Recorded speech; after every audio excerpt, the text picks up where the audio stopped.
The letter arrived on a Tuesday morning, carried by a dust-covered rider who'd traveled 3 days from Cheyenne.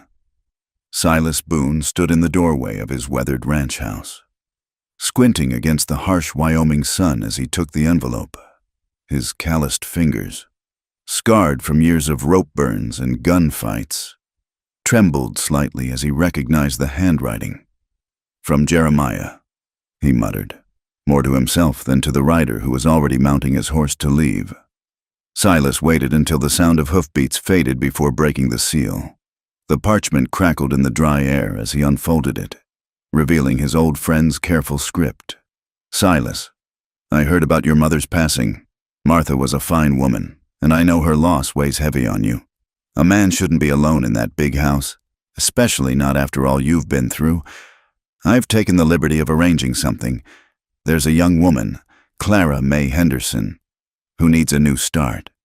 She's 23, educated, and knows her way around a household. More importantly, she needs a safe place, and you need someone to help manage things. She'll arrive on the 15th if you're willing. If not, send word immediately. Your friend, Jeremiah Wall." Silas read the letter twice more before folding it carefully and tucking it into his shirt pocket. A mail-order bride. The very thought made him uncomfortable. At 35, he'd long since given up on the idea of companionship. The Comanche Wars had taken something from him, left him hollowed out in places that couldn't be filled. The years as a bounty hunter afterward hadn't helped. Too much blood on his hands. Too many ghosts following him across the prairie. But Jeremiah was right about one thing. The ranch was too much for one man, especially with his mother gone. The vegetable garden had already begun to wither, and he could barely keep up with the cooking and cleaning alongside the demands of the cattle. The 15th. That gave him 5 days to prepare, or to send word to stop her coming. He stood there in the doorway for a long moment, watching the wind bend the prairie grass, before turning back into the empty house. Clara May Henderson pressed her face against the stagecoach window, watching the landscape transform from the relative civilization of Cheyenne to the raw, untamed expanse of the Wyoming territory. Her reflection stared back at her from the glass, pale skin made paler by the black traveling dress, blue eyes that had seen too much, blonde hair pulled back in a severe bun that did nothing to hide her youth. The other passengers had long since stopped trying to engage her in conversation. She'd perfected the art of being overlooked, of making herself small and quiet. It was safer that way.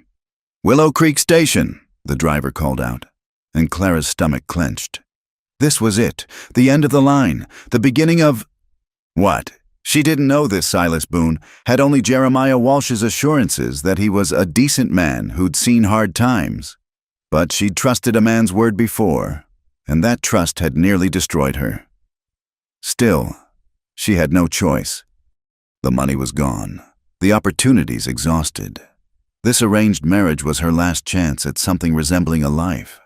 The coach lurched to a stop in front of a modest building that served as inn, general store, and post office all in one. Clara gathered her carpet bag, everything she owned in the world, and allowed the driver to help her down. Her legs shook, though whether from the long journey or fear, she couldn't say, "You, Clara May Henderson?" The voice was low, rough as sandpaper. She turned to see a man standing beside a weathered wagon, his hat pulled low against the afternoon sun. When he lifted the head to look at her properly, she had to stifle a gasp. Silas Boone was not what she'd expected, tall and lean, with the kind of strength that came from hard labor rather than idle exercise. His face was weathered but not old, marked by lines that spoke of squinting into distant horizons. Dark hair, longer than was fashionable, curled slightly at his collar. But it was his eyes that caught her, gray as storm clouds, holding a wariness that matched her own. "I am," she managed, her voice barely above a whisper. He studied her for a long moment, and she had the unsettling feeling he was seeing straight through her careful composure. Then he stepped forward, not too close, and reached for her bag. "I'm Silas. Ranch is about an hour's ride." He paused, seeming to struggle with what to say next. You need anything from the store before we go? She shook her head, not trusting her voice. He nodded and loaded her bag into the wagon bed with a gentleness that surprised her. When he offered his hand to help her up to the bench seat, she hesitated only a moment before taking it. His palm was rough, warm, and he released her the instant she was settled. The ride began in silence. Clara kept her hands folded tightly in her lap, her back rigid despite the wagon's jolting over the rutted trail. Beside her, Silas handled the reins with an easy competence, his presence both reassuring and terrifying. She stole glances at him from beneath her lashes, trying to gauge what manner of man she'd bound herself to. Jeremiah didn't say much, he said finally, his voice cutting through the creak of wheels and harness. Just that you needed a fresh start. Yes. The word came out too sharp, too quick. She softened her tone. I mean, yes, that's right. He nodded, asking nothing more. The silence stretched between them again, but it felt different now, less strained, more contemplative. The landscape rolled past in waves of brown and gold. She'd never seen such emptiness, such vast space with nothing to fill it but wind and sky. It made her feel small, insignificant, but also strangely free. There were no walls out here, no locks on doors, no footsteps in the hallway at night. That's the ranch, Silas said, pointing ahead. Clara followed his gesture to see a cluster of buildings rising from the prairie like ships on a sea of grass.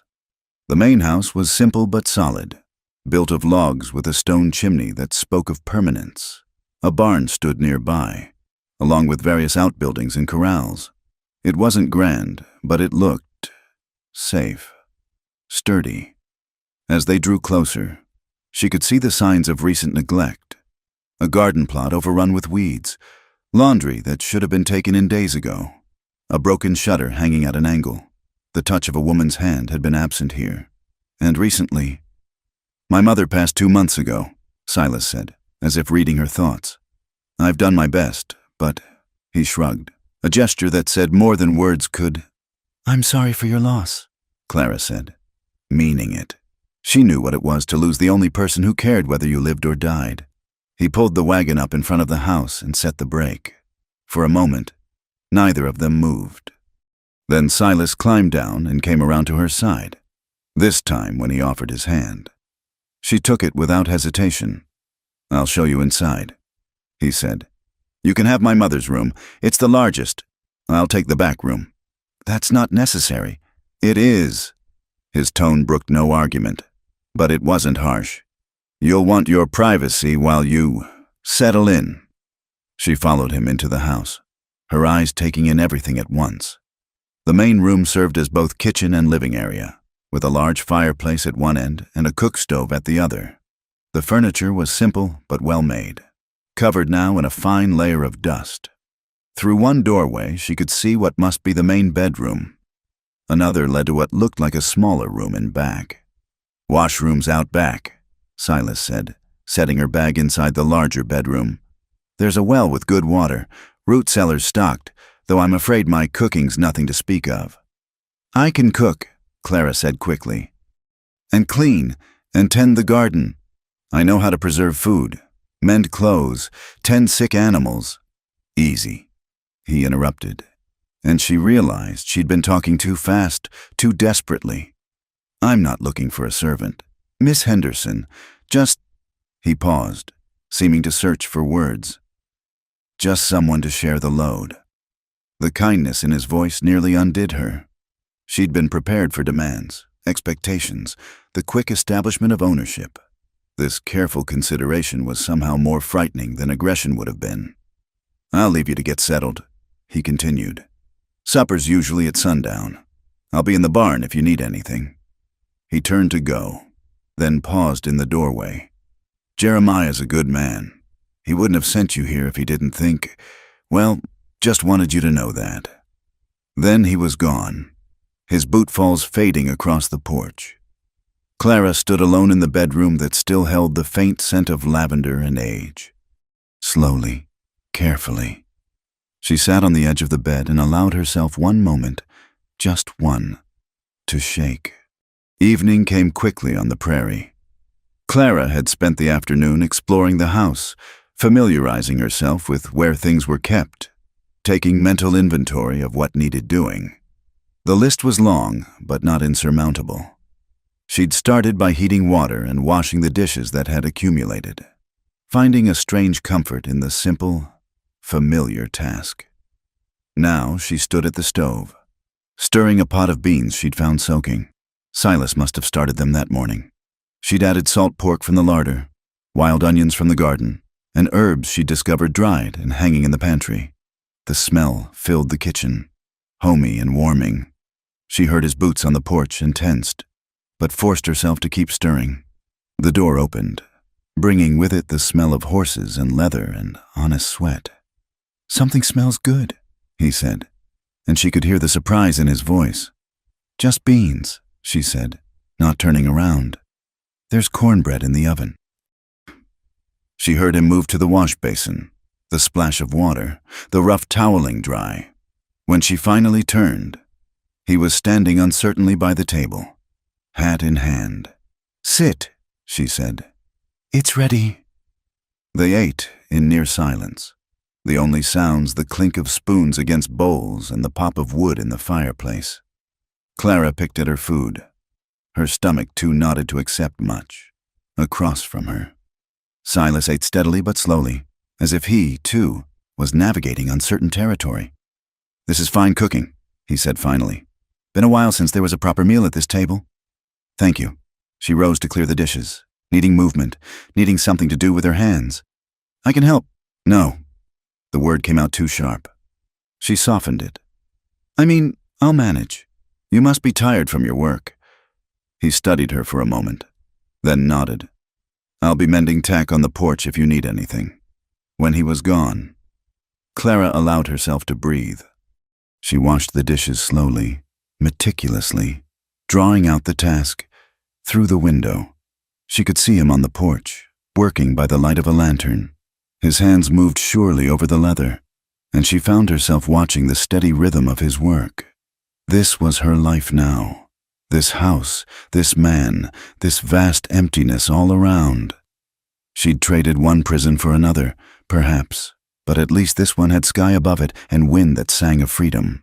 When full dark came, she lit candles and made her way to the bedroom. Her few belongings looked pitifully small in the space. She undressed quickly, pulling on her nightgown with hands that shook only slightly. Then she sat on the edge of the bed, listening. The house was quiet, except for the settling of wood and the distant sound of Silas moving about. After what seemed like hours, she heard him come inside, heard his footsteps pause outside her door before continuing to the back room. Only then did she allow herself to lie down, pulling the quilts up to her chin. She lay awake long into the night, staring at the ceiling, wondering what she'd done. Outside, a coyote howled, the sound lonely and wild. Somewhere in the darkness, a door opened. Footsteps crossed the floor, paused, then continued outside. Through the window, she saw a shadow moving toward the barn. He was giving her space, she realized, sleeping with the horses rather than under the same roof, at least for tonight. The consideration made her throat tight with unshed tears. She rose and went to the window, watching the barn where a faint light now glowed through the cracks. The wind picked up, rattling the loose shutter, carrying with it the endless whisper of the grass. In the distance, the mountains stood like black sentinels against a star-filled sky. Clara pressed her palm against the cold glass and made herself a promise. She would earn her place here. She would work hard, be useful, be invisible if necessary. She would give this man no reason to regret his kindness. She would survive. She'd gotten very good at surviving. The light in the barn finally went out. Clara returned to bed, pulling the quilts around her like armor. Tomorrow would bring its own challenges. But for tonight, she was safe. The door had no lock, but somehow that made her feel freer than she'd felt in years, as sleep finally claimed her. She thought she heard the distant sound of a harmonica playing a mournful tune, but it might have been only the wind. The days fell into a rhythm as predictable as the sunrise. Clara rose before dawn to start the fire and prepare breakfast. Silas would already be out with the horses, checking fences or tending cattle. They'd eat together in careful silence, then separate for the day's work. She kept house, tended the garden, preserved what she could from the dying vegetables. He worked the ranch, coming in only for the noon meal before disappearing again until supper. It had been 2 weeks now, and they'd developed an elaborate dance of avoidance. If she was in the kitchen, he'd find reason to be on the porch. If he came in unexpectedly, she'd suddenly remember something that needed doing in another room. They spoke only of necessities, the need for flour from town, a fence that required mending, a calf that had taken sick. Clara found herself studying him when she thought he wasn't looking, the way he moved with economy and purpose, never a wasted gesture, the gentle way he handled the horses, speaking to them in low tones she couldn't quite catch, the times she'd caught him standing at the edge of the property, staring at something only he could see on the horizon. This morning was different. She could feel it in the air, see it in the way Silas lingered over his coffee instead of heading straight out. "I need to go to town," he said finally. "Supplies. Thought you might. That is, if you need anything particular." "I could make a list," Clara offered. "Or you could come along." The words seemed to surprise him as much as her. He cleared his throat. "Been cooped up here a while. Might do you good to see the town, meet some folks." Clara's hands stilled on the dish she was drying. The thought of town, of people, of questions and stares and whispered speculation made her stomach clench. But she looked at Silas, saw something in his face that might have been hope, and found herself nodding. "I'll get my bonnet." The ride to Willow Creek took them past several other homesteads. Silas pointed them out. The Garrett place, the Hendricks Ranch, the Widow Morrison's small farm. Each came with a brief history, told in his spare way. Good people, mostly, hard workers, the kind who minded their own business. As they neared town, Clara became aware of her appearance. Her dress was clean, but faded, clearly made over from something else. Her hands were already roughening from work. What would these people think of Silas Boone's mail-order bride? "They'll talk," Silas said quietly, as if reading her thoughts. "Always do when there's something new to talk about, but it'll pass." The main street of Willow Creek wasn't much, a collection of wooden buildings that looked as if a strong wind might blow them away. But there was a bustle to it, a sense of life and purpose. Wagons crowded the street. Men called greetings to each other. Women in calico dresses moved between shops with baskets on their arms. Silas pulled up in front of the general store and helped her down. She was acutely aware of the sudden hush that fell over nearby conversations, of eyes turning their way. "Mrs. Boone!" A woman's voice cut through the tension. Clara turned to see a middle-aged woman in a flour-dusted apron emerging from what must be the bakery. "Land's sakes! Silas, you didn't tell us you'd gotten married." "Mrs. Patterson," Silas said, touching his hat brim. "This is Clara." "Clara, what a lovely name." "Mrs." Patterson beamed at her with genuine warmth. "You must come by for tea sometime. I'm sure you have stories to tell about wherever you've come from.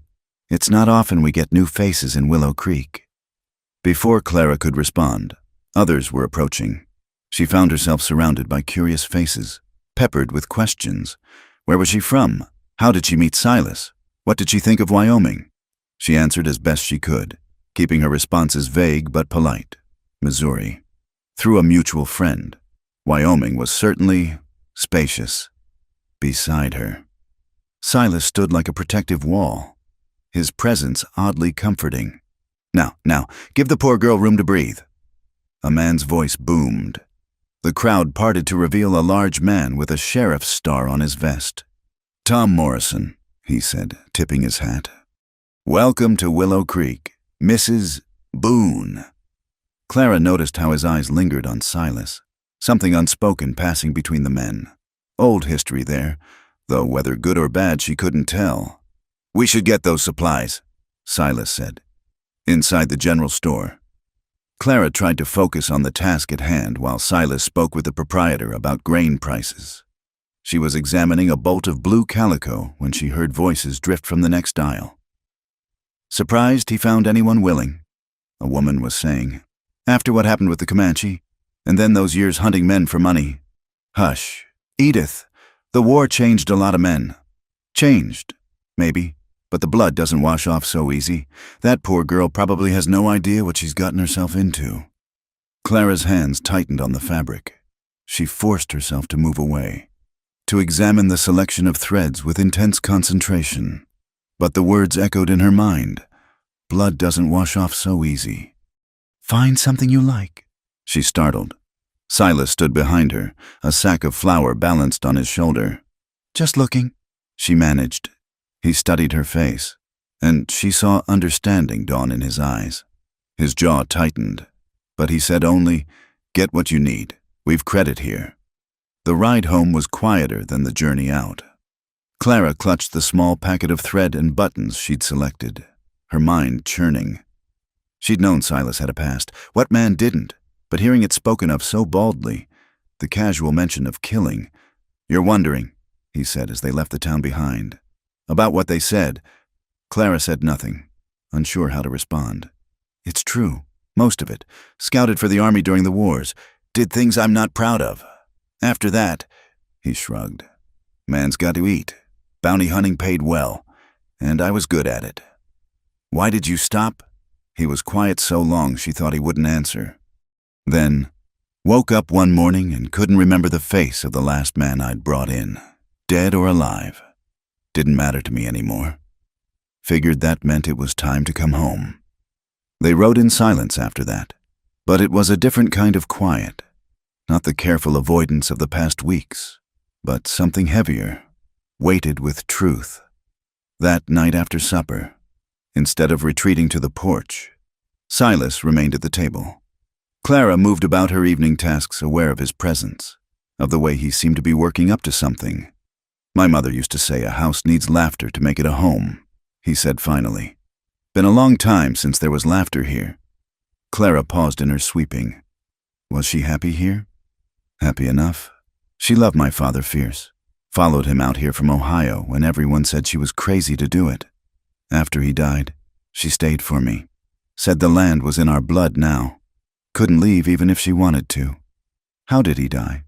Cattle stampede. I was 12. He rubbed his face, looking older in the lamplight. She never remarried. Said one great love was enough for any lifetime. Clara resumed sweeping, unsure how to respond to this unexpected openness. They'd shared a house for 2 weeks, but were still strangers. Now, in the space of one day, walls were coming down, and she wasn't sure she was ready. The next morning dawned gray and humid, promising storms. Clara woke with a heaviness in her chest that had nothing to do with the weather. She dressed quickly and made her way to the kitchen, only to find Silas already there. Coffee made. "Storm coming," he said. "Need to move the cattle to higher ground. Might take most of the day." She nodded, relieved at the prospect of solitude. But as she watched him prepare to leave, checking his rifle, filling a canteen, she felt an unexpected flutter of concern. "Be careful." He paused at the door, looking back at her with surprise. "Always am." The morning passed quietly. Clara threw herself into housework, trying to outrun her churning thoughts. She scrubbed floors that were already clean, reorganized cupboards that didn't need it, anything to keep her hands busy and her mind occupied. By noon, the sky had darkened to the color of fresh bruises. Wind whipped through the grass, and she could taste rain on the air. She'd just stepped into the garden to secure what she could when the first wave of dizziness hit. Not now, she thought desperately, but her body had its own timeline. The world tilted, her vision graying at the edges. She dropped to her knees among the bean poles, fighting to stay conscious, but the darkness was rising fast. Her last coherent thought was that at least Silas wasn't here to see this. She came to slowly, aware first of the rain on her face, then of the strong arms lifting her. Panic shot through her like lightning. She thrashed weakly, a sound escaping her that was part sob, part scream. "Easy, easy." Silas's voice, rough with concern. "It's me. You're safe." But safety was an illusion, and his hands on her body, even through layers of sodden fabric, sent her somewhere else. Somewhere with locked doors and footsteps in the night and hands that took what they wanted. "No!" she gasped, still struggling. "Please, no!" He set her down immediately, stepping back, hands raised. "Clara, look at me. You fainted in the garden. I'm just trying to get you inside." The rain was coming harder now, plastering her hair to her face. She blinked up at him, slowly returning to the present, to Wyoming, to a man who'd stepped back the moment she'd shown fear. "I'm sorry," she whispered. "Nothing to be sorry for. Can you walk?" She tried to stand and swayed, without asking. He scooped her up again, but differently this time, careful to touch her as little as possible, his face set in grim lines. He carried her to the house and set her gently in a chair by the fire. "I'll get you some water," he said, but she caught his sleeve. "How did you— I thought you were with the cattle. Saw the storm coming in faster than expected. Figured I'd better check on things here." He pulled free gently. "Let me get that water." Clara sat shivering while he moved about the kitchen. When he returned with a cup, she noticed his hands were shaking slightly. The sight of it, this strong, capable man trembling, broke something inside her. "I'm sick," she said baldly. "Have been for years. The fainting spells come and go. Sometimes I have warning, sometimes not." He absorbed this silently, then asked, "What does the doctor say?" A bitter laugh escaped her. "Doctors cost money, and the man I was married to before, he didn't believe in wasting coin on female complaints." Silas's face darkened. "You were married before." It wasn't a question, but she nodded anyway. "He died 8 months ago." His heart gave out. She couldn't keep the relief from her voice. "That why you needed a fresh start?" "Part of it." She pulled the blanket tighter. "I have nothing, Mr. Boone. No family, no money, no home. When Mr. Walsh wrote about you, about this opportunity, it seemed like salvation. And instead, you got a broken-down ranch and a man with blood on his hands. We all have our ghosts," she said quietly. They sat in silence while the storm raged outside. Finally, Silas stood. "You should rest. I'll see to the animals. The cattle. Made it to high ground before the worst hit. They'll keep—" He paused at the door. "Clara, next time you feel a spell coming on, tell me. I can't help if I don't know." After he left, she made her way to the bedroom on unsteady legs. As she changed out of her wet clothes, she caught sight of herself in the small mirror. Pale, thin, shadows under her eyes. No wonder he'd been concerned. But he'd let her go the moment she'd asked, had stepped back, given her space. Her late husband would have seen her weakness as an opportunity. That night, the storm continued its assault on the house. Clara lay awake listening to the wind howl, thinking about the man who was, once again, sleeping in the barn to give her peace. She thought about blood on hands and ghosts that followed you home. Maybe that's what they were. 2 damaged souls trying to find something like redemption in this harsh land. Maybe that was enough. The thunder rolled across the prairie like the voice of God, and Clara closed her eyes, praying without words for something she couldn't name. The blizzard came 3 days before Christmas, sweeping down from the mountains like an avalanche of white fury. Clara had seen snow in Missouri, but nothing like this. A solid wall of white that erased the world beyond the windows. Wind that screamed like a living thing. Silas had worked frantically to prepare, bringing in extra wood, securing the animals, nailing boards over the more vulnerable windows. Now they were trapped. The little house, an island in a sea of killing cold. "Could last 3 days, could last a week," he said, adding another log to the fire. "We've supplies enough, and the animals are sheltered. Just have to wait it out." Clara nodded, trying not to show her rising panic. The house suddenly felt very small, the walls too close. For weeks now, they'd maintained their careful distance, their choreographed avoidance. Now there was nowhere to retreat. The first day passed quietly enough. Clara mended clothes while Silas repaired tack. each absorbed in their tasks. They took turns checking the barn through the rope he'd strung between buildings, a lifeline in the blinding snow. The second day brought restlessness. Silas paced like a caged wolf, checking and rechecking windows, while Clara reorganized already tidy cupboards. By the third night, the silence had become unbearable. They sat by the fire after supper, the wind howling its endless song outside. Clara was darning socks when she noticed Silas pull something from his pocket, a small silver flask. "Whiskey," he said, catching her look. "Medicinal purposes." He took a sip, then surprised her by offering it across the space between them. After a moment's hesitation, she accepted it. The liquor burned, but it also warmed, loosening something in her chest. My first husband, he drank," she said, handing it back. "But not like this, not quiet and careful. He drank mean." Silas capped the flask, set it aside. "How old were you when you married him?" 16. The word tasted bitter. "My father owed him money. Couldn't pay. I was the settlement." The fire popped, sending sparks up the chimney. Outside, the storm raged on. "He was 47, she continued, surprising herself with the need to speak it. "Edgar Thornton. Owned a dry goods store, had a fine house on the best street. Everyone said I was lucky." "Were you?" "No. Simple, final. He liked to collect beautiful things. Painted plates from France, crystal birds. A wife young enough to be his daughter. And he was very particular about how his possessions were displayed." She could feel Silas watching her, but she kept her eyes on her darning. "The first time I displeased him, I'd burned his supper. I was still learning to cook on his fancy stove. He was very calm about it. Said he understood. Accidents happened. Then he took me to the bedroom and explained, very carefully, why wives must be more careful." Her hands had stilled on the fabric. "He didn't use his fists. Said that was for common men, and he was not common. He had other methods, quieter methods, the kind that didn't leave marks anyone could see." "Clara." Silas's voice was rough. "I learned," she went on, needing to finish now that she'd started.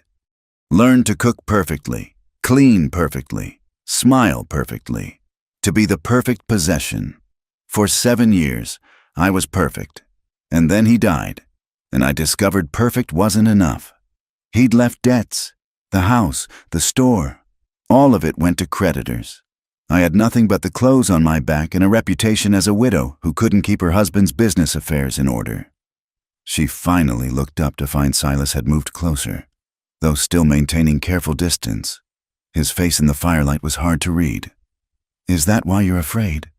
When I carried you in from the storm, he came to my room every night." The words emerged barely above a whisper. "Every night for 7 years, I learned to go somewhere else in my mind. But the body remembers. When you touched me, just for that moment, I was back there." Silas stood abruptly, and for a moment she thought he would leave. Storm or no storm. Instead, he grabbed the poker and stabbed at the fire with unnecessary force. "I'm sorry," she said. "I shouldn't have—" "Don't!" He turned back to her, and she was shocked to see rage in his eyes. Not at her, she realized, but for her. "Don't apologize for surviving." He returned to his chair, but the careful distance was gone now, replaced by something else. "You want to know about the blood on my hands? I'll tell you. I've killed men. Dozens. Started when I was 19, riding with the army, Apache raid on a settlement. Found a family, man, woman, 3 children. What had been done to them?" He stopped, jaw working. "We tracked the raiding party for 2 days, caught them at a waterhole. The officer wanted prisoners, information, but I looked at those men and saw that family, so I started shooting. Didn't stop until they were all dead. The officer wanted to court-martial me, but the other scouts backed my story about self-defense." Clara found herself leaning forward, drawn by the pain in his voice. "That was the first time. Got easier after that. Too easy. By the time I left the army, killing was just something I was good at, so I kept doing it. Only now for money. Murderers, thieves, men who hurt. He caught himself. Men who hurt people weaker than themselves. Told myself I was doing right. But truth is, I'd developed a taste for it. What changed? Tracked a man to a cabin up in Colorado. Bill Morrison. Wanted for killing a shopkeeper. Found him all right, along with his wife and baby. She couldn't have been more than 17. That girl begged me not to take him. Said he was all they had. He rubbed his face. I took him anyway. Brought him in alive. Collected my bounty. Week later, heard the girl had died. Just gave up. They said, stopped eating, stopped caring for the baby. The wind gusted, making the walls creak. Clara pulled her shawl tighter. That's when I came home. Silas continued. Figured I'd done enough damage. Ma was getting frail. The ranch needed work. Thought maybe if I worked the land hard enough, stayed away from people, the blood might finally wash off. They sat in silence for a long moment. Then Clara did something that surprised them both. She reached across the space between them and touched his hand. Just briefly. Just a brush of fingers. But he went absolutely still. We're a pair, aren't we? She said softly. The broken wife and the blood-stained husband. That what we are? His voice was strange. Husband and wife. On paper. And in truth? She withdrew her hand. I don't know. I don't know what truth looks like anymore. Silas stood, movements careful and deliberate. It's late. You should rest. But something had shifted between them with their confessions.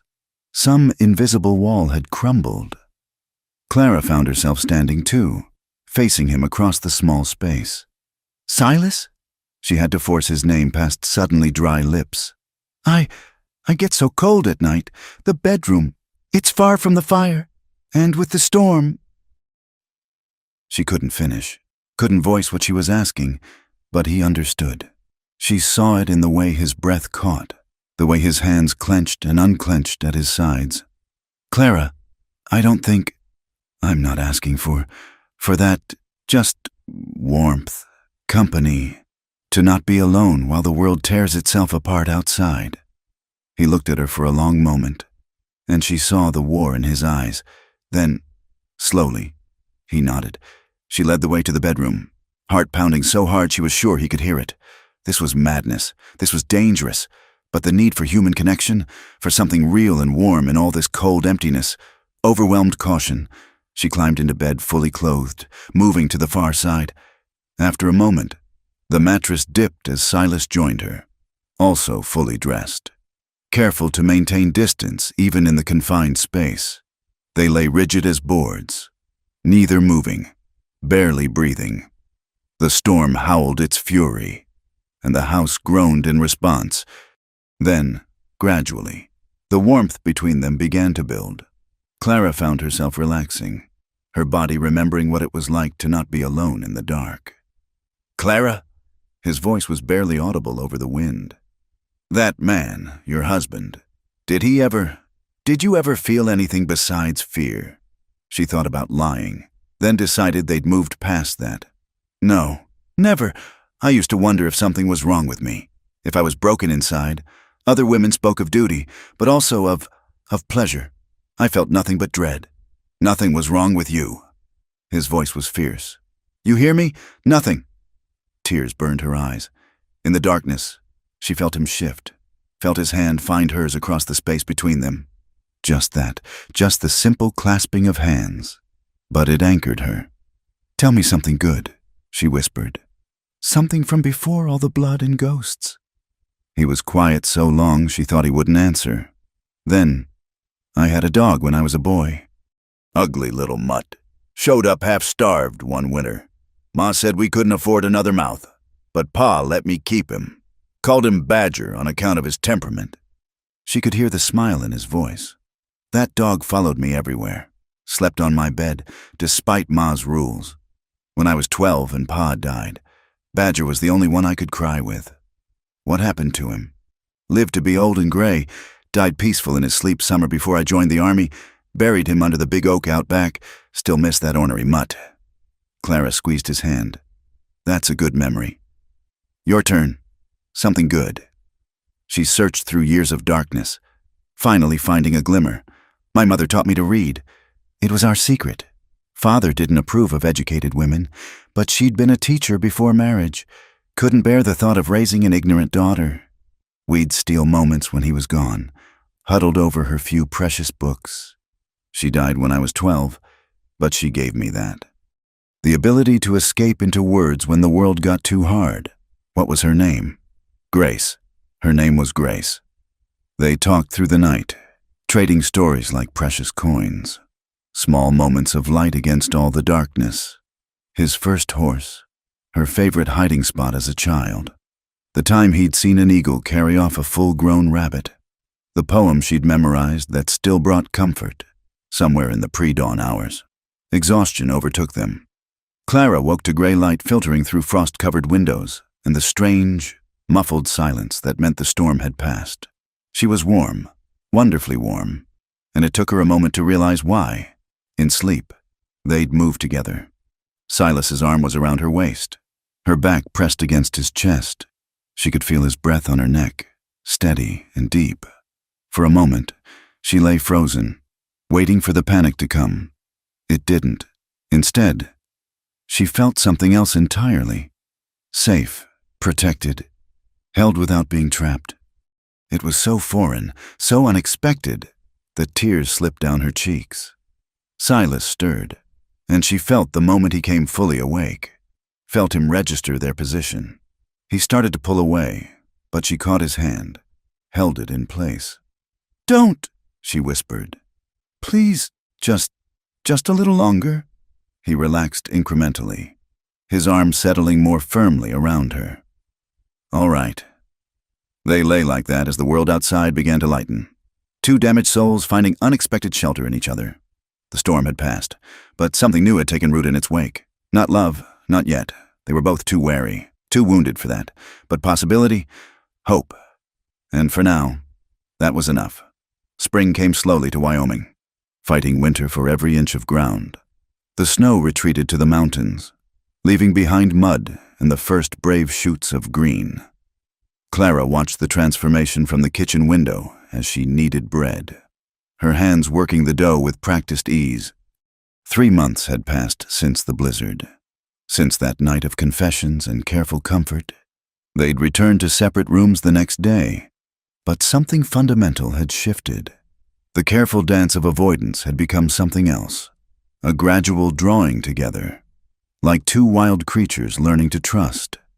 Silas still slept in the barn some nights, but now it was by choice rather than necessity.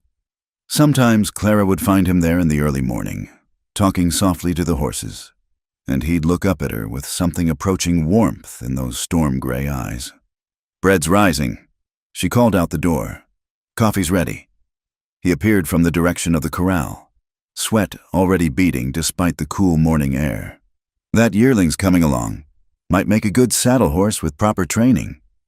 They sat at the table, sharing the comfortable silence that had replaced their earlier wariness. Clara poured coffee, noting the way Silas's fingers brushed hers as he accepted the cup, a touch that would have sent her into panic months ago but now only caused a flutter of something unnameable. "Thought I'd ride out to check the eastern pasture today," he said. "Storm last month might have taken down some fence. I could come with you." The words surprised her as much as him. "I mean, if you have a gentle horse, I haven't ridden in years, but—" "You ride?" "A little. My mother taught me. Before." She shrugged. "Edgar didn't approve. Said it wasn't seemly for a merchant's wife to go galloping about." Silas's jaw tightened the way it always did when her late husband was mentioned. "I've got a mare that'd suit. Gentle as a lamb." An hour later, Clara found herself mounted on a brown mare named Molly, trying to remember lessons from a lifetime ago. Her body protested the unfamiliar position, but as they moved away from the ranch at an easy walk, muscle memory began to return. "That's it," Silas encouraged, watching her with an approving eye. "Let her do the work. Just move with her." They rode through grassland coming alive with spring growth, past scattered cattle grown fat on new grass. The sky stretched endless above them, a blue so pure it hurt to look at. Clara felt something unknot in her chest, a tension she'd carried so long she'd forgotten it was there. "It's beautiful," she breathed. "Wait until you see the wildflowers come June, whole meadows of Indian paintbrush and lupine. Ma used to say it looked like God spilled his paint box." They found the damaged fence where a dead tree had fallen across it, while Silas worked to clear it. Clara walked along the fence line, gathering early spring greens she recognized: dandelion, lamb's quarters, wild onion. "Planning a feast?" he asked, watching her fill her apron pockets. "These are good eating if you know how to prepare them. My mother called it poor folks' salad, but I always liked the taste. Never had much use for green things," he admitted, hefting the broken fence post. "Ma tried to get me to eat proper, but after she passed, I could teach you," Clara offered. "About the plants. I mean, what's good to eat? What has medicinal uses?" He paused in his work to look at her, and she saw something in his expression that made her pulse quicken. "I'd like that." They worked together to repair the fence, Clara holding posts while Silas hammered. The sun climbed higher, warming the earth and releasing the scent of sage and new grass, when they finally stopped to rest, sharing water from his canteen. Clara noticed the way his shirt clung to his back, outlining the muscles beneath. "Hot for spring," he said, and without ceremony pulled the shirt over his head to wipe his face. Clara's breath caught. She'd known about the scars, had felt them through fabric that night in December, but seeing them in daylight was different. Long, pale lines crossed his chest and back, some old and faded, others newer, the story of violence written on skin. She must have made a sound because he looked up sharply, then down at himself. His hand moved as if to reach for the shirt, then stopped. "Ugly sight, I know." "No." She moved without thinking, closing the distance between them. "Not ugly. They're proof you survived." Her hand lifted, hovered near a particularly vicious scar that ran from shoulder to ribs. "May I?" He nodded, unable to speak. Her fingers traced the line of damaged flesh, gentle as butterfly wings. He shuddered. Whether from her touch or memory, she couldn't tell. "Apache?" she asked softly. "Comanche. Caught me separated from my unit." His voice was rough. "Thought they'd killed me, left me for dead. Took me 3 days to crawl back to camp." Her hand moved to another scar, this one round and puckered. "Bullet? Bounty hunting. Man didn't want to come quiet." Each scar had a story, each mark a moment when death had reached for him and missed. Clara found herself mapping them all, this geography of survival.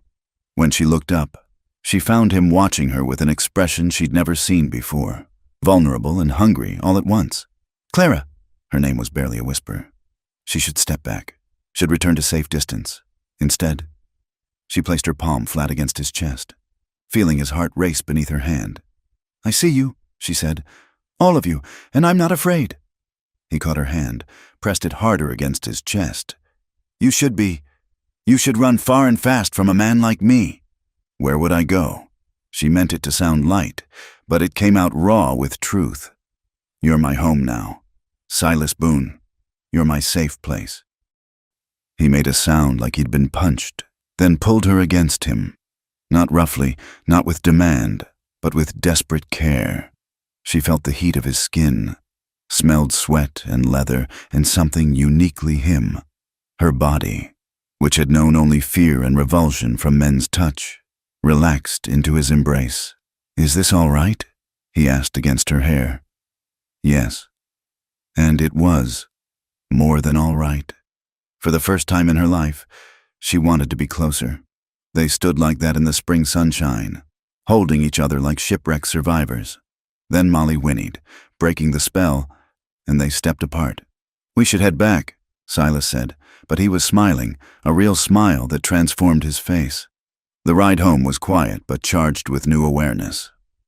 Clara found herself stealing glances at him, noticing things she'd been too fearful to see before.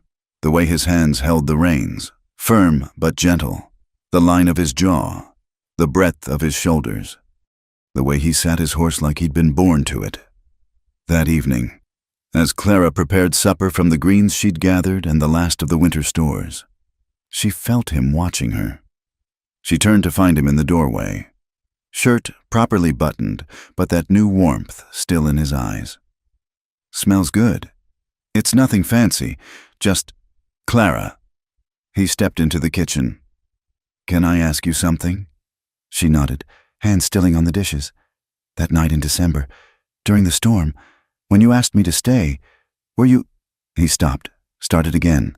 "I need to know if that was just about being cold and scared, or if it wasn't just about the cold."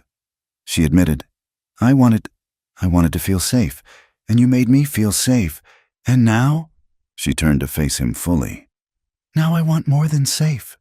The words hung between them like a challenge. Silas crossed the kitchen in 2 strides, then stopped just out of reach. "I need you to be sure," he said. "I'm not him. I'll never be him. But I'm still a man with rough hands and too much blood in my past. I need to know you see me clear." "I see you." She closed the distance between them, placed her hands on his chest.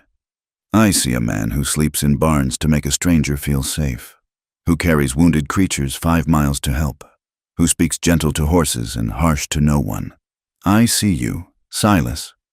This time, when he kissed her, she was ready. His lips were careful on hers, questioning, and she answered with her whole body. Yes, yes, yes, when they broke apart, both breathing hard. He rested his forehead against hers. "I'm not good with words," he said. "Never have been, but you should know. You're teaching me things I didn't know I could learn." "Such as?" "Such as maybe the blood does wash off, given time and reason.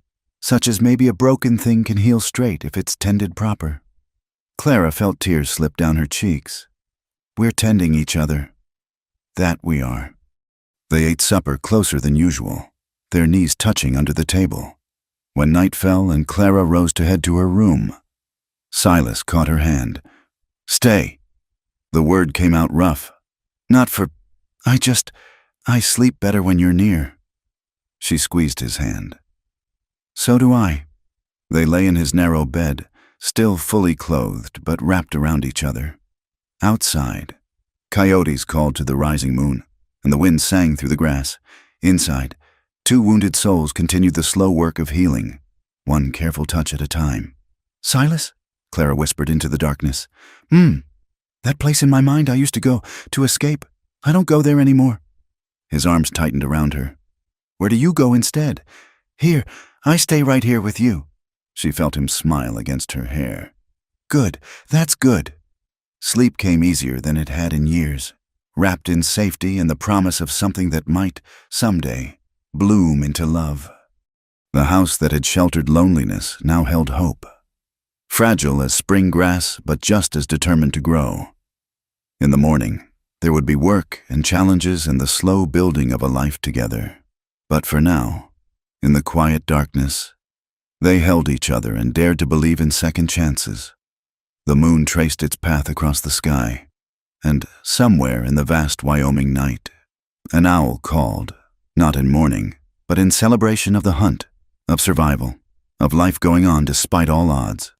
The morning after their first night together as husband and wife, truly together, with all the tenderness and trembling that entailed, Clara woke alone. For a moment, panic clawed at her throat. Then she heard the sound of hammering from outside and relaxed back into the pillows that still held Silas's scent. She rose slowly, her body feeling different. Not hurt, never that. He'd been so careful, so patient, stopping whenever she tensed, waiting for her to lead. It had been nothing like her experiences before. Those had been about taking. This had been about giving, about sharing, about 2 people finding light in each other's darkness. She dressed carefully, her fingers lingering on the marks his gentle hands had left. Not bruises, but something else. Evidence of passion freely given and received. When she looked in the mirror, she hardly recognized the woman looking back. There was color in her cheeks, a brightness in her eyes she'd never seen before. In the kitchen, she found coffee already made and a wildflower, a early prairie rose, laid on the table where she usually sat. Such a simple gesture, but it made her throat tight with emotion. Through the window, She could see Silas working on the chicken coop, reinforcing it against predators. He'd shed his shirt again in the warming morning, and she watched the play of muscles under scarred skin with a proprietary feeling that surprised her. Mine, she thought, and the word didn't frighten her as it once might have. She was mixing biscuit dough when she heard horses approaching. Multiple horses riding fast. Silas heard them too, straightening from his work, reaching casually for the rifle that was never far from hand these days.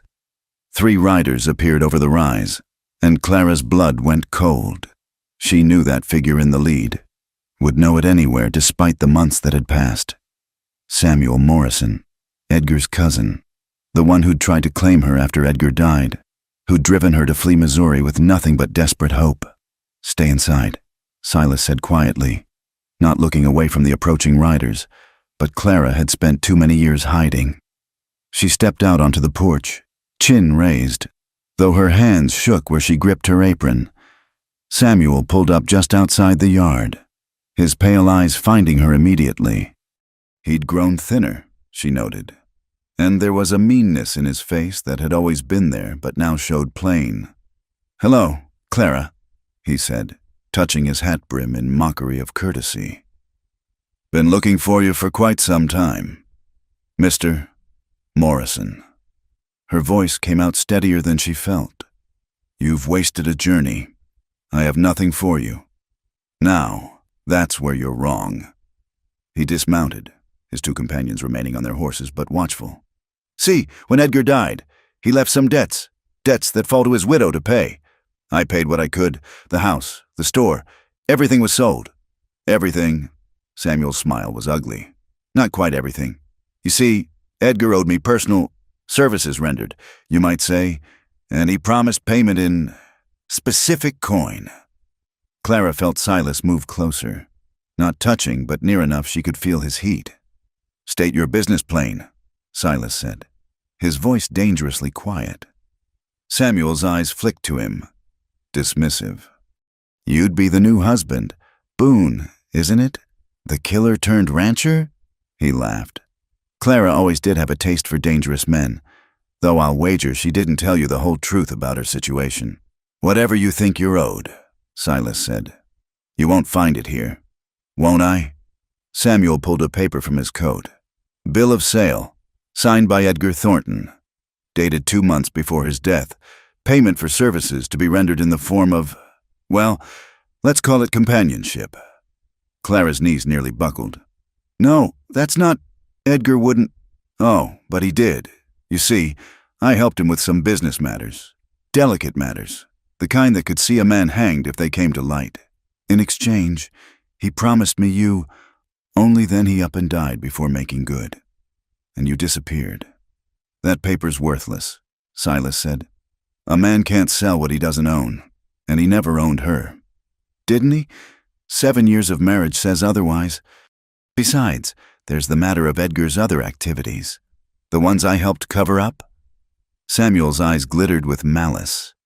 Amazing how young some of his customers were, how very young. And Clara here, keeping his books, managing his correspondence. Well, a case could be made for complicity. Clara made a sound of horror. She'd known Edgar had dark tastes. But this... "I didn't know. I never... Who's to say what you knew or didn't know?" Samuel shrugged. "But I'm a reasonable man. Come with me now. Honor your late husband's agreement, and all that unpleasantness stays buried. Like hell." Silas's rifle was in his hands now, not quite aimed, but ready. "Get off my land." "Your land." One of the other riders spoke for the first time. "Way we heard it. This spreads in the widow's name. Mrs. Thornton's name." "Mrs. Boone," Silas corrected. "Legal and proper. Registered at the county courthouse." Samuel's face darkened. "You think that changes anything? You think a piece of paper makes her less of what she is, what she's always been?" "Careful," Silas warned, but Samuel was past caring. A woman who spreads her legs for bed and board, who watched her husband destroy innocence and said nothing, who ran like the coward she is rather than face justice. The rifle was aimed now. Last warning. Clara found her voice. "It's all right, Silas." She stepped forward, shaking off his restraining hand. "Mr. Morrison wants the truth? Fine. The truth is Edgar was a monster. The truth is I survived him however I could. The truth is, when he died, I ran because men like you," she faced Samuel squarely, "think a woman is property to be passed around like livestock. You admit to knowing. I admit to being young and frightened and trapped. I admit to shutting my eyes to things I should have seen because seeing them would have killed me. But I never participated, never condoned. And I'll die before I let you or any man use my survival against me." Samuel's hand moved toward his gun. "That can be arranged." The shot was impossibly loud in the morning air. Samuel's gun spun from his hand as he cried out. Clutching his wrist, Silas worked the rifle's lever, the spent shell casing bright in the dust. "Next one goes center mass," he said conversationally. "Your choice." The two mounted men had their hands up, wanting no part of this. Samuel cradled his bleeding hand, face twisted with rage and pain. "This isn't over," he snarled. "I'll have the law on you. Assault, attempted murder." "Try it," Silas said. "Explain to the sheriff how you came onto my property, threatened my wife, and pulled a weapon. Explain about that paper and what services exactly you thought you were buying. I'm sure folks would love to hear all about Edgar Thornton's special interests." Samuel's face went pale beneath the dirt. "You wouldn't dare. I've done worse for less cause." Silas's voice was flat, matter of fact. "I've hunted men across 3 territories, brought them in dead or alive, made no difference to me. You think I'd hesitate to protect what's mine?" "She's not worth it," Samuel spat. "Used goods. Tainted." The rifle cracked again. This time the bullet passed so close to Samuel's head he felt it part his hair. He fell to his knees in the dirt. "Get up," Silas ordered. "Get on your horse, right away. Don't come back. Don't send others. Don't even think her name again. Because I'll know, and I'll come find you. And we'll have a different kind of conversation, one that ends with you feeding the coyotes. Understood?" Samuel nodded frantically, scrambling for his horse. The 3 men rode off in a cloud of dust, Samuel clutching his wounded hand. Silas waited until they were out of sight before lowering the rifle. Only then did Clara see how his hands shook. She moved to him, wrapped her arms around him from behind, pressed her face against his back. "I'm sorry," she whispered. "I'm so sorry. I should have told you." He turned in her arms, pulled her against him hard. Don't apologize for that bastard's sins. But what he said about Edgar, about what I might have known, I don't care." He pulled back to look at her, hands framing her face. "You hear me? I don't care what you knew or didn't know. You survived. That's all that matters.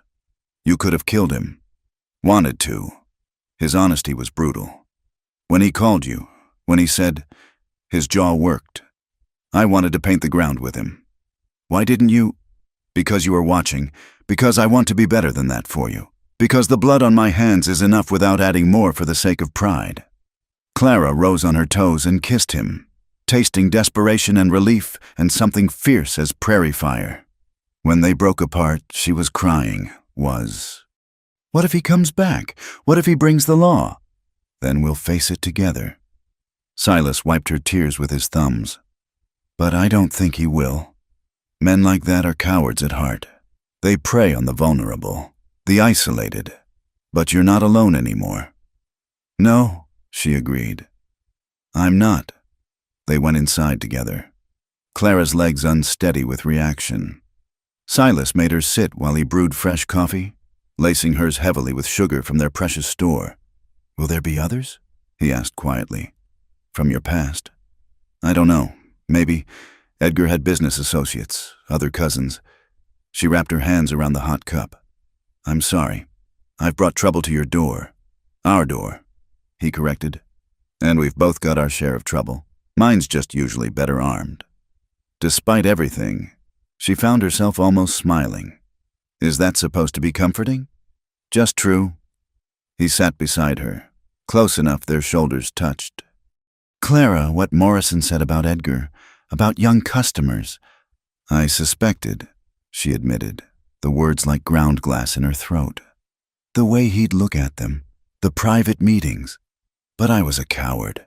I told myself I was imagining things, that it was just my own damaged mind seeing evil where there was none. And even if I'd known for certain, what could I have done? Who would have believed Edgar Thornton's child bride over his word? You were surviving. Was I? Or was I complicit through my silence? Silas took her cup, set it aside, and gathered her hands in his. You want to carry guilt? Fine. Carry it for staying silent, for not being strong enough to fight back. Lord knows I carry enough guilt for the both of us. But don't you dare carry it for him. For his sins. For his evil. That's his burden to bear in whatever hell he's burning in. Clara looked at their joined hands. His so much larger, scarred from work and violence, yet holding hers like something precious. Do you really think he's burning? I hope so. I'm not much for church, but I hope there's a special place for men who hurt children, for men who cage women and call it marriage. Silas? She waited until he met her eyes. I need you to know. Last night, what we shared, it wasn't gratitude, wasn't payment for protection. It was, I know what it was. His voice went soft. Same thing it was for me, a claiming, a choosing, a beginning. Yes. The word came out on a sob. He pulled her onto his lap, held her while she cried, for the girl she'd been, for the years lost to fear, for the children she couldn't save, for the weight of survival that sometimes felt heavier than dying would have been. When her tears finally stopped, the sun was high and the day's work waited, but they sat a moment longer, holding each other in the quiet kitchen. We should check the horses, Silas said eventually. That shots might have spooked them. Clara nodded but didn't move. Silas, what you said to Morrison, about protecting what's yours. Too much. I know some women don't like. No. She pressed her hand over his heart, feeling its steady beat. Not too much. I've never been anyone's before. Not really. Edgar owned me like he owned his crystal birds. But belonging with someone, to someone, by choice, that's different. Different how? She thought about it. Like the difference between a cage and a home. Both have walls, but one you're locked in and the other you can leave whenever you choose. Knowing I could leave makes me want to stay. He caught her hand, pressed it harder against his chest. Stay then. Stay with me. Clara Boone. I will, she promised. For as long as you'll have me. Forever, then. It was too soon for such words. Perhaps they'd known each other mere months, been truly together only hours. But time moved differently on the frontier. Life came fast and hard, and sometimes short. You learned to grab happiness when it appeared, to speak truth when you felt it, to love fiercely because tomorrow was promised to no one. They rose together, faced the day together. There would be other challenges. Samuel Morrison might return, or send others. The ranch faced constant threats from weather and predators. Their own damaged souls still had healing to do. But for now, in this moment, they had each other. They had chosen each other. And that, Clara thought as she watched Silas check his rifle before heading out, was its own kind of miracle. The prairie wind sang its endless song, and somewhere a meadowlark added its voice to the chorus. Life went on, hard and beautiful and worth fighting for, worth staying for, worth claiming as her own. The journey to the county courthouse took 2 days. They'd left before dawn. The wagon loaded with supplies, and Clara wearing her best dress, a simple blue calico that brought out her eyes. Silas had polished his boots and trimmed his hair, looking uncomfortable but determined in his Sunday clothes. Nervous? He asked as they rolled through the early morning mist. Yes, Clara admitted. But not about this, about what comes after. He glanced at her. Morrison? Him, others like him. The past has a way of reaching out when you least expect it. Then we'll cut its fingers off when it does. The matter-of-fact way he said it made her smile despite her fears. They stopped for the night at a way station, signing the register as Mr. and Mrs. Boone without hesitation. The proprietor's wife gave them a knowing smile when she showed them to their room. Newlyweds? She asked. In a way, Clara answered, and felt Silas's hand find hers, that night in the narrow bed. They loved each other with an urgency born of understanding how fragile happiness could be. Every touch was a promise, every kiss a vow deeper than any words they'd speak before the judge. The county seat of Laramie was the largest town Clara had seen since leaving Missouri. Buildings of brick and wood lined proper streets, and she counted 3 churches, a school, and more saloons than seemed strictly necessary. The courthouse stood solid and imposing, built of limestone that gleamed in the morning sun. Inside, their footsteps echoed on polished floors as they made their way to the registry office. "Help you folks." The clerk was a thin man with spectacles perched on a sharp nose. "Need to register a marriage," Silas said. "Legal and proper." The clerk's eyes sharpened with interest as he took in Clara's obvious quality despite her simple dress, and Silas's weather-worn presence. "Previous marriage?" he asked Clara directly. "Widowed," she answered, chin up. "My husband passed 8 months ago in Missouri." "Death certificate?" Clara's heart sank. No, I left quickly after his passing. I didn't think, can't register a new marriage without proof the previous one ended," the clerk said with obvious satisfaction. "Legal requirements." Silas leaned forward, and something in his posture made the clerk lean back. "The lady says she's widowed. That's good enough. Not for the law. It isn't." The clerk's voice had gone high. "I could lose my position if—" "What's the trouble here?" They turned to see a man in a judge's robes, gray-haired and distinguished, surveying the scene with sharp eyes. "Judge Patterson," the clerk stammered, "these folks want to register a marriage, but the lady can't prove her previous husband is deceased." The judge studied them both, his gaze lingering on the way Silas positioned himself protectively near Clara. "Come to my chambers," he said, "all of you." The judge's office smelled of leather and tobacco. He settled behind his desk, gesturing for them to sit. "Now then," he said, "tell me the real story. All of it."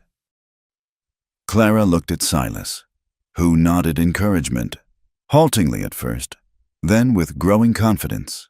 She told it all. Edgar Thornton, the marriage that was a prison, the debts and threats after his death, her flight to Wyoming, even Samuel Morrison's recent visit. When she finished, the judge was quiet for a long moment. "Edgar Thornton," he said finally, "of Liberty, Missouri." Clara's breath caught.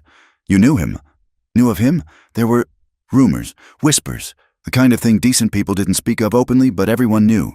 His eyes were kind but sad. "I'm sorry for what you endured, Mrs. Boone," she said firmly. "Clara Boone." A slight smile crossed the judge's face. "Mrs. Boone. And you, sir, I believe I recognize you as well. Silas Boone, formerly of the Army, later a bounty hunter of some repute." "Yes, sir.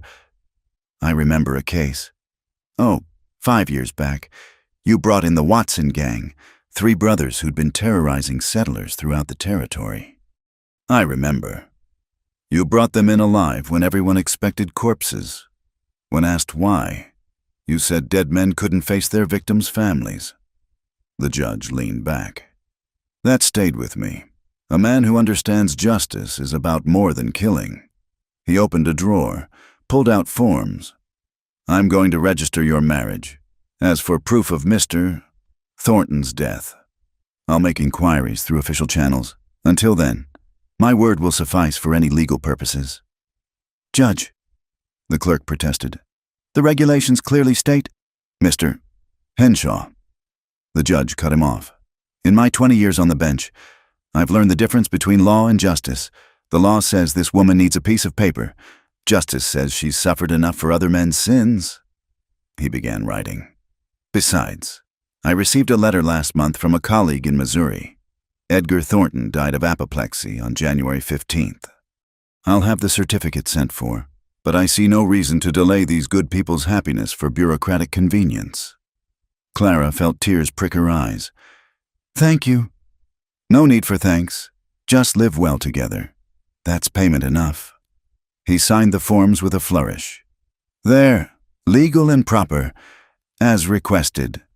Mr. Henshaw will file these immediately." The clerk looked like he'd swallowed a lemon, but nodded. As they rose to leave, the judge called after them. "Mr. Boone, a word of warning.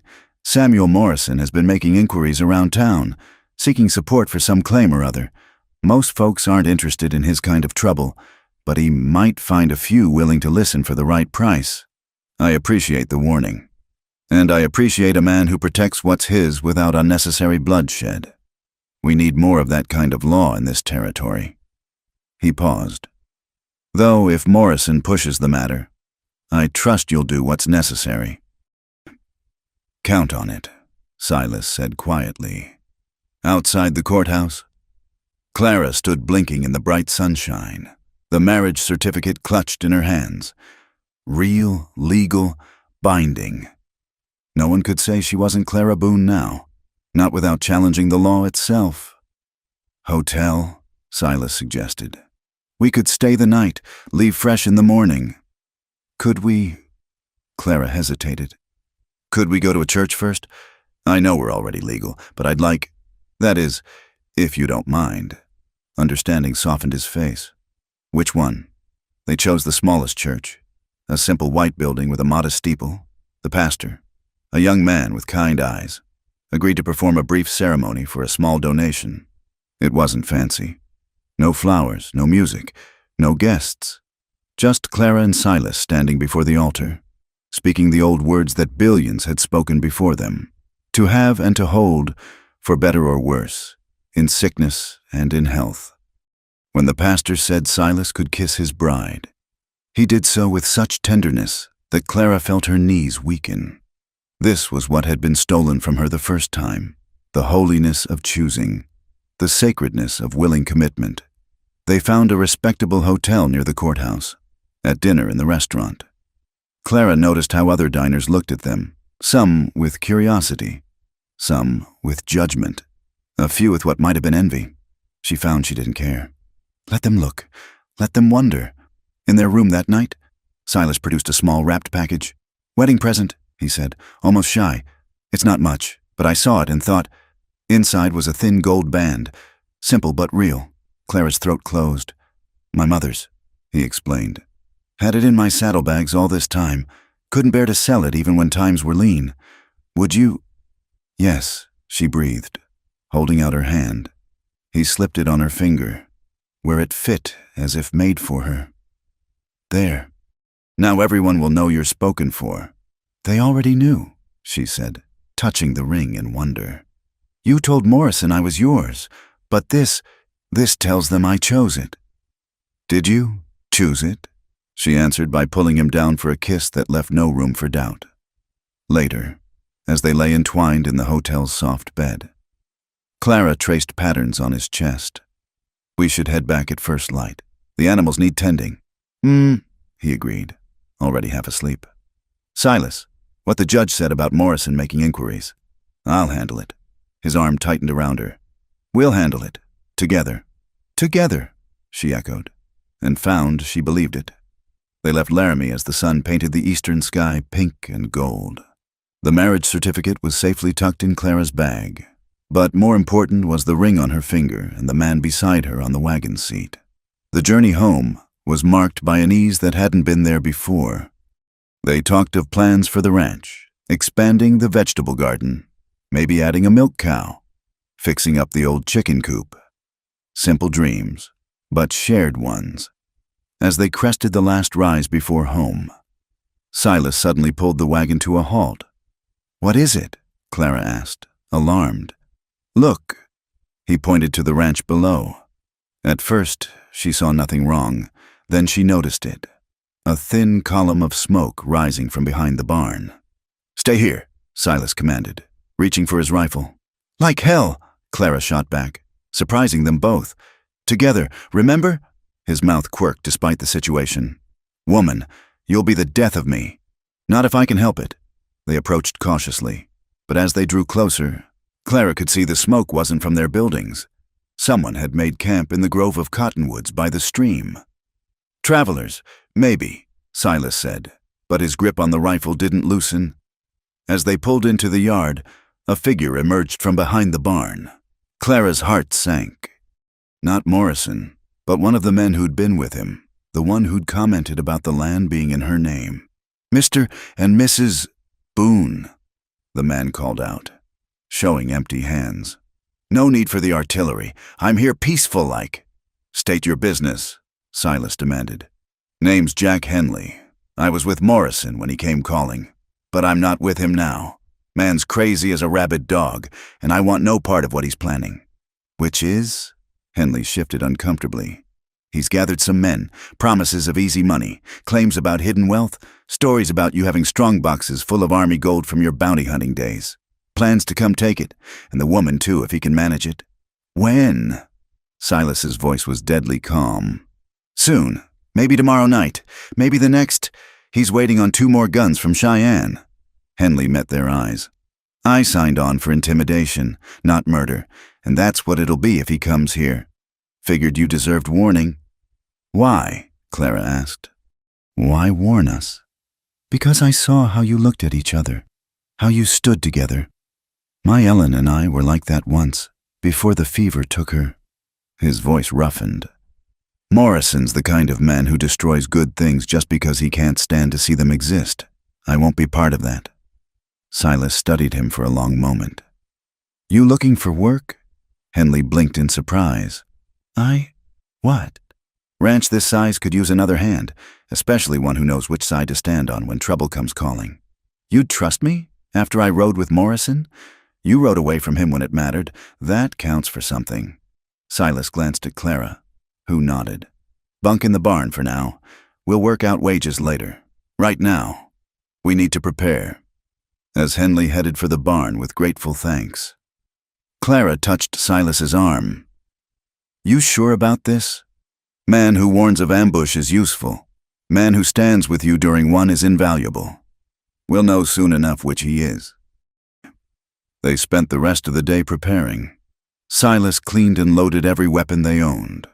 Clara filled containers with water, prepared bandages, cooked food that would keep.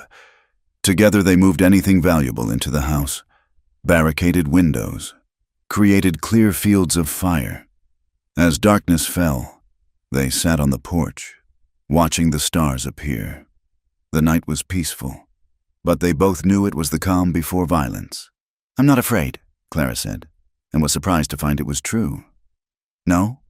No, whatever comes, we'll face it. Win or lose, live or die. At least we'll do it as ourselves, as who we chose to be." She looked at her wedding ring, gold catching the lamplight. "That's more than I ever thought I'd have." Silas pulled her close, pressed a kiss to her hair. "We'll win, we'll live, and Morrison will learn what happens when he threatens a boon." "2 boons," Clara corrected. "2 boons." He agreed, and his smile was fierce as a wolf's. Somewhere in the darkness, a coyote howled. Tomorrow or the next day, blood would water the Wyoming earth. But tonight, Clara Boone sat with her husband on their porch, wearing her mother-in-law's ring, legally wed and spiritually bound, and felt no fear at all. She was home. She was loved. She was ready. Let them come. Winter's grip had barely loosened when the fever took hold. Clara noticed Silas's flushed cheeks first, the way he pushed food around his plate at supper. When she placed a hand on his forehead, the heat radiating from his skin made her gasp. "It's nothing," he insisted, but his voice was already hoarse, just tired from mending fence all day. By midnight, he was burning. Clara had seen fever before, but nothing like this. Silas thrashing in delirium, calling out names she didn't recognize, reliving battles fought long ago. She bathed his face with cool cloths, forced water between his cracked lips, and tried not to panic when he didn't recognize her. "Don't leave me," she whispered, holding his hand as he fought invisible enemies. You promised we'd face everything together." Jack Henley proved his worth those terrible days. He took over the ranch work without being asked, brought in snow to cool Silas's fever, rode to town for what medical supplies could be found, but the doctor was visiting settlements to the north, wouldn't return for days. "He's strong," Jack told her on the 3rd night, finding her slumped beside the bed. "Seen him shot and still standing. He'll fight through this. But Clara saw the worry in his eyes. Silas had stopped thrashing, which might have been good, except he'd also stopped responding to her voice. He lay still as death. Only the slight rise and fall of his chest showing life remained. She crawled into bed beside him, pressed herself against his burning body. "Listen to me, Silas Boone," she said fiercely. "You don't get to die. Not now. Not when I finally know what it means to be happy. Not when I—" She choked on the words she'd never said aloud. "I love you. Do you hear me? I love you. And I will not let you go." Whether it was her words or sheer stubborn will, something shifted. His fever broke near dawn, sweat soaking the sheets. When his eyes opened, they were clear for the first time in days. "Clara." His voice was a rasp. "I'm here." She was crying. She realized, "I'm right here. Thought I heard— Did you say— I love you?" She said clearly. "I should have said it sooner. Should have said it every day." A ghost of his old smile touched his lips. "Love you too. Even if you are a terrible nurse, this broth tastes like dishwater." She laughed through her tears, kissed him senseless, then went to make better broth. His recovery was slow. The fever had taken weight he couldn't spare, left him weak as a newborn colt. Clara wouldn't let him rise for a week, threatening to tie him to the bed if necessary. She fed him rich broths, soft bread, anything to put strength back in his body. It was during this time, as she was carrying in fresh water, that she felt the first flutter, like butterfly wings against her insides. She set the bucket down carefully, hand going to her belly, again, stronger this time. "Oh," she breathed. She'd suspected for weeks, the absence of her monthly courses, the queasiness in the mornings, the new tenderness in her breasts. But this was confirmation. Life grew inside her. New life, created in love rather than duty or force. She found Silas propped against pillows, attempting to mend harness despite her orders to rest. "You're impossible," she scolded, taking the leather from his hands. "Can't stand being useless," he grumbled. "Jack's doing my work and yours too. It's not right. Jack's earning his keep and glad to do it." She sat on the bed's edge, suddenly nervous. "Silas, I need to tell you something." His eyes sharpened with concern. "You feeling poorly? Did I give you the fever?" "No, nothing like that. I'm—" She took his hand, placed it on her still flat belly. "We're going to have a baby." The silence stretched so long she began to worry.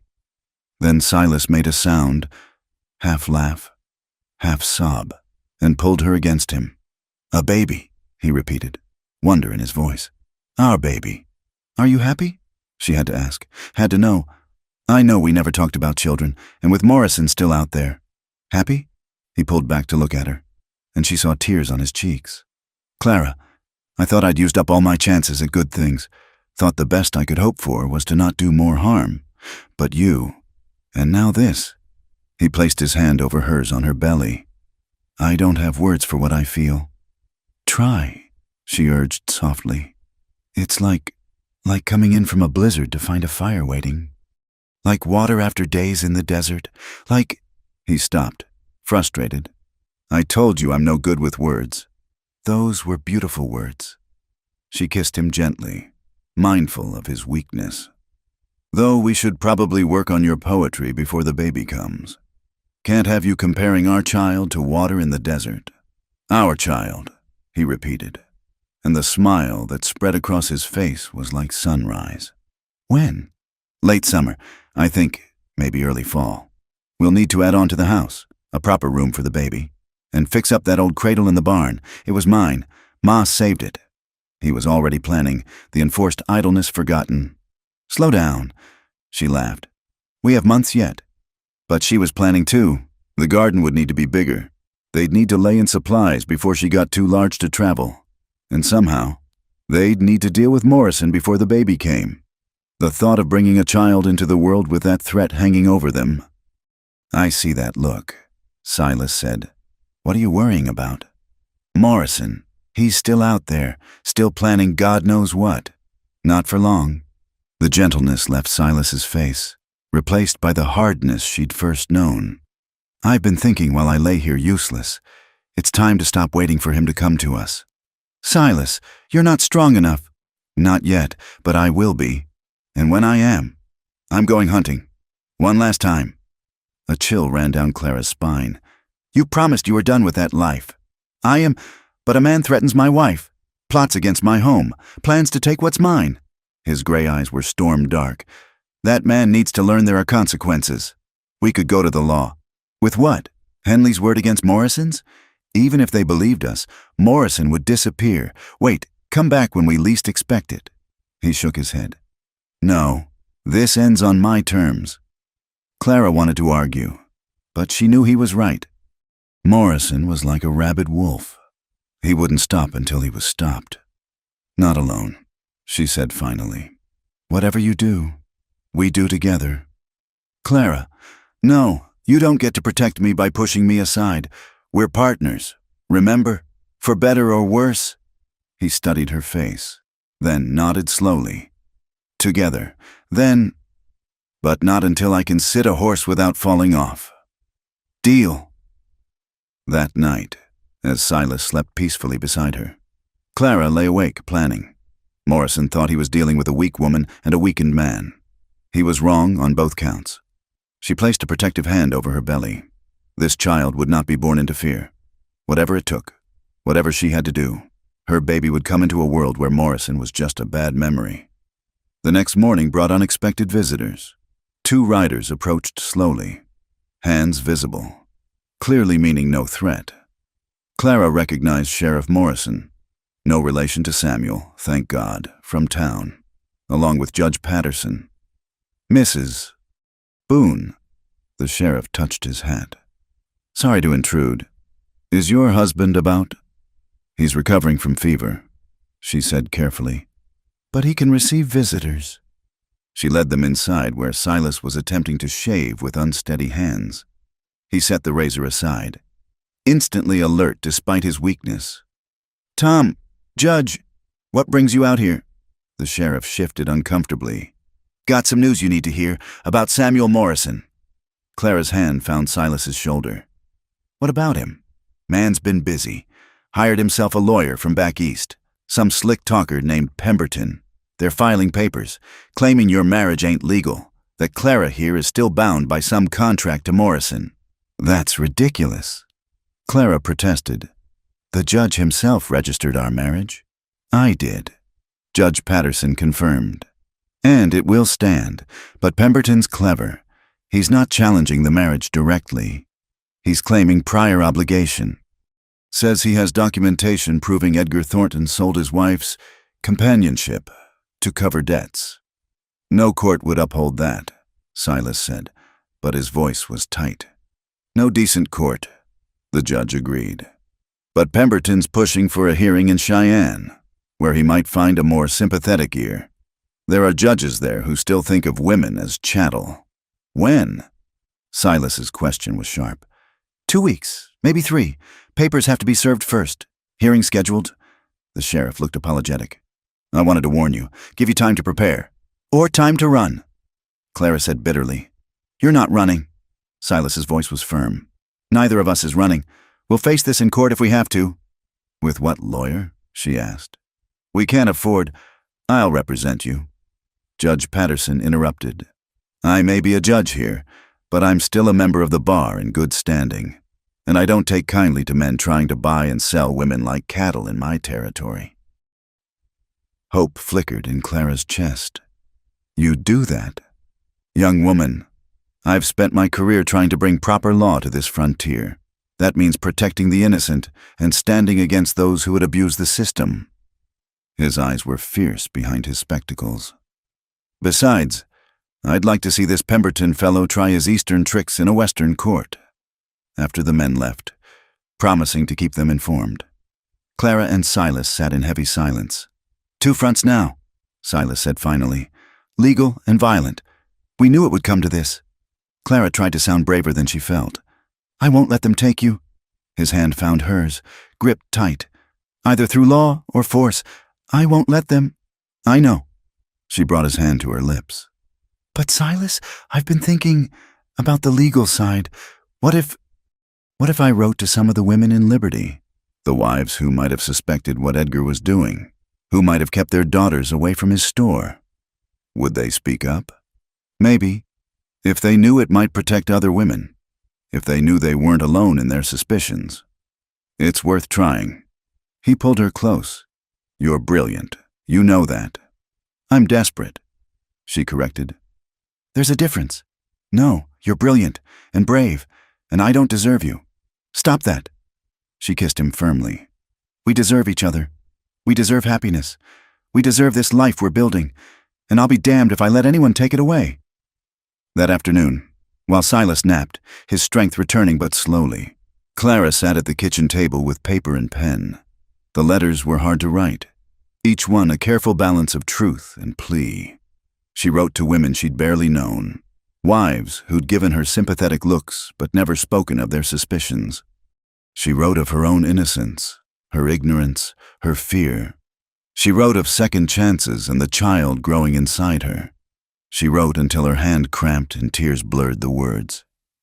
Jack posted the letters the next day, riding to 3 different towns to send them. Harder to intercept that way. He explained. Now all they could do was wait. Wait for replies that might never come. Wait for Silas to regain his strength. Wait for Morrison to make his move, either in court or with violence. But as Clara stood on the porch that evening, watching the sun set over their land, she felt oddly calm. Whatever came, they would face it, together, as a family. For that's what they were now, she realized. Not just husband and wife, but a family, with their child growing safe beneath her heart, and loyal friends like Jack ready to stand with them. Morrison thought he was hunting weak prey. He was about to learn what happened when you cornered a wolf's mate. Wolves. Clara had learned from Silas's stories. Mated for life. They protected their pack with savage loyalty. And if you threatened their young... She placed a hand over her belly, feeling that flutter of movement again. Don't worry, little one, she murmured. Your papa's a wolf, and your mama's learning to be one too. We'll keep you safe. Inside, she heard Silas stirring, calling her name. She went to him, leaving the dying light behind. Tomorrow would bring its challenges. Tonight, she would lie beside her husband, feel their child move within her, and know that whatever battles lay ahead, they had already won the most important one. They had chosen each other. They had chosen love over fear, hope over despair. And that, more than any legal document or loaded rifle, would see them through. Spring arrived in full glory, painting the prairie with wildflowers that stretched to the horizon. Clara stood in the doorway of their expanded house, one hand resting on her swollen belly, watching Silas work with a new colt in the corral. He moved with his old grace again, the fever now just a memory, though she still woke sometimes to check his breathing. Letter came, Jack called out, riding in from town. He'd become indispensable these past months, as true a friend as they could have hoped for. Clara's heart jumped. The responses to her letters had been trickling in, some helpful, others cautious, a few hostile. But this envelope bore official seals. It's from Judge Patterson, she said, scanning quickly. The hearing in Cheyenne. Morrison's lawyer withdrew the petition. What? Silas vaulted the corral fence, reaching her in quick strides. Why would they do that? Clara kept reading, then laughed, actually laughed. 3 women from Liberty came forward with sworn statements about Edgar's activities. One of them kept a diary, names, dates, everything. Morrison's lawyer apparently decided his client wouldn't benefit from such information becoming public record. Silas pulled her carefully against him, mindful of her condition. You did it, you brilliant, brave woman. We did it, she corrected. All of us who refused to stay silent. But even as they celebrated this victory, they knew it wasn't over. Morrison himself hadn't been seen in weeks. The legal threat might be gone, but the physical one remained. It came 3 nights later. Clara woke to Bella's warning bark, followed by the thunder of hooves, many hooves. She shook Silas awake, but he was already moving, reaching for his rifle. How many? She whispered. 6, maybe 7. He was pulling on boots, checking ammunition. Stay inside. Bar the door behind me. Like hell! She was already reaching for the shotgun they kept loaded by the bed. Clara, the baby! The baby needs both parents alive. She stood firm despite her ungainly shape. We do this together or not at all. He looked like he wanted to argue, then nodded sharply. Kitchen window. Better angle, more cover. Jack will come from the barn. They moved through the dark house with practiced ease. Outside, men were dismounting, no longer trying for stealth.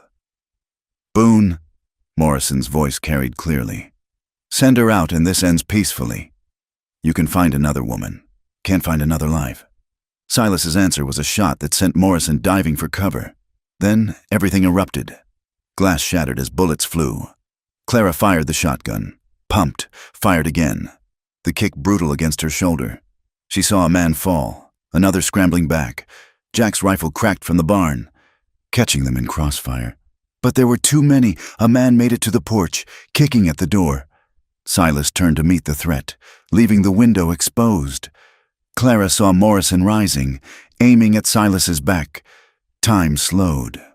She moved without thinking, stepping into the line of fire just as Morrison squeezed the trigger. The impact spun her around, hot pain blooming in her shoulder. She heard Silas roar, saw him put 2 bullets in Morrison before the man could fire again. Then she was on the floor, Silas's hands pressing against the wound, his face terrible above her. Why? He was saying. Why did you? Because I love you, she gasped. Because our baby needs you. The rest was chaos. Jack and Silas finishing the fight. The survivors fleeing into the night. Then gentle hands lifting her.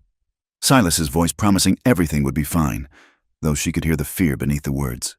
The doctor, summoned by Jack's wild ride, worked through the dawn. The bullet had passed through cleanly, missing anything vital, though blood loss was severe. But Clara was a fighter, and she had reasons to fight. She woke to find Silas beside her, haggard but whole. The baby? She asked immediately. Strong as his mama, Silas assured her. Still kicking up a storm. His or hers, either way, stubborn as both parents combined. His voice broke. You almost died.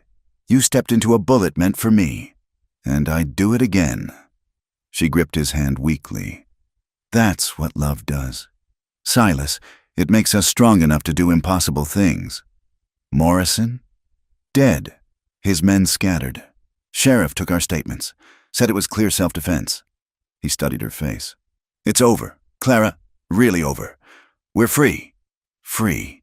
The word settled over her like a blessing. Clara recovered as spring turned to summer. Her shoulder healed, leaving a scar to match some of Silas's. The garden flourished, the ranch prospered, and her belly grew round and tight. When the pain started on a September afternoon, Silas nearly panicked, but Clara, who had faced down guns and lawyers and ghosts from the past, met this challenge too with courage. Their son arrived with the sunset, red-faced, loud, and perfect. They named him James, after Silas's father, with Thomas for Clara's lost brother. He's beautiful, Silas whispered, holding his son with hands that shook. I never thought, never dreamed. I know, Clara said softly, watching the 2 men she loved most in the world. But some dreams are worth the wait. That evening, as Clara dozed with the baby at her breast and Silas kept watch like a guardian wolf, Jack brought unexpected news. Judge Patterson stopped by, said to tell you the territories approved funding for a school in Willow Creek. They're looking for a teacher. He grinned at Clara. Man mentioned you taught some of the local kids their letters while recovering. Thought you might be interested. A teacher. It was something she'd never dared dream. But now, she looked at Silas, saw the pride in his eyes. After James is older, she said. Maybe. Definitely, Silas corrected. This town needs someone like you. Someone who knows that survival isn't the end of the story. It's the beginning. As night settled over the ranch, Clara held her son and leaned against her husband, listening to the familiar sounds of home, the wind through the grass, horses nickering in the corral, Bella settling on the porch with a contented sigh. They'd built this from ashes and fear, from loneliness and violence, from two broken people who'd found wholeness in each other. It hadn't been easy, might never be easy, but it was theirs. "What are you thinking?" Silas asked softly. "That if someone had told me a year ago I'd be here, like this, I'd have thought them mad." She smiled up at him. "But here we are, he agreed, pressing a kiss to her hair. Mrs. Boone, mother, future teacher, and the bravest woman in Wyoming territory. Just a woman who learned to stop running, she corrected. Who found something worth fighting for. Found someone worth fighting for, he amended. That too.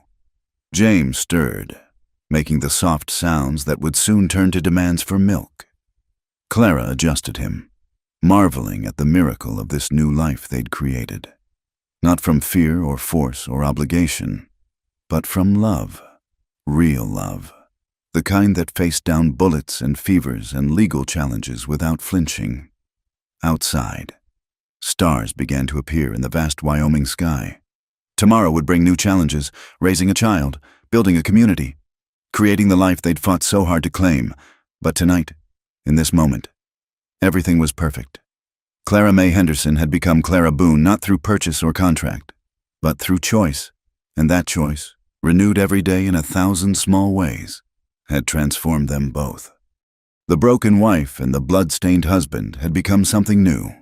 Partners, parents, people who'd learned that love wasn't just a feeling but an action, a daily decision to stand together against whatever came. In the distance, a wolf howled, not in sorrow, but in celebration. Calling to its mate across the miles, Silas smiled, pulled his family closer, and answered with a whistle that echoed across their land. They were home, they were whole, they were free, and their story, like the prairie itself, stretched endlessly forward into hope. Thank you for listening to this Wild West love story. If you're enjoying these tales of courage and romance from the American frontier, please comment below and let us know where you're listening from. We'd love to connect with fellow Western romance enthusiasts around the world. Don't forget to subscribe to the From Wild West channel for more heartwarming stories of love conquering all on the untamed frontier. Share your thoughts about Clara and Silas's journey in the comments. Which moment touched your heart the most?